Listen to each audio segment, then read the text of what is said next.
pra në një kufi më të vogël, më të reduktuar në rastin e bizneseve, si përdorues më të shpejt në një shkallë më të gjerë dhe më sofistikuar shërbime financiare, dhe nga ana tjetër individi shqiptar që për arsye objektive, por dhe subjektive, ende vijon në një farë mënyrë të përdori masivisht para fizike. Sigurisht që kufiri i lënë aktualisht për individët gjykohet paksa i lartë, pra në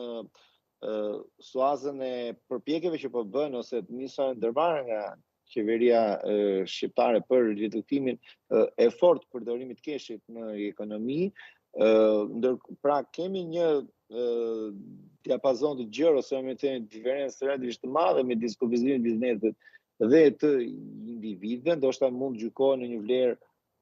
të paktën 300.000 lekë, mund të themi, pasi 500.000 lekë për momentin aktual, edhe për nivelin mesatar të fuqisë berse të popullatës shqiptare,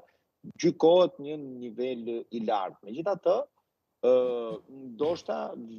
vitin që vjen, duke parë në një farë mënyrë edhe ecurinë ose shkallën të penetrimit të shërbimeve financiare ose të mbulimit të popullatës me shërbime të tilla, mund gjykohet një ulje vit pas viti, po themi nga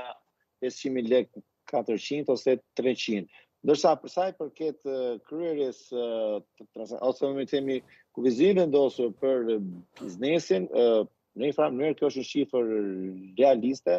thash edhe një herë, gjykuar nga shkalla e mbulimit me shërbime financiare, për sa i përket biznesit shqiptar, dhe nga ana tjetër, duhet kemi parasysh se kjo shkon në të njëjtin kam me luftën e madhe që po bëhet për reduktimin e informalitetit ose të ekonomisë informale,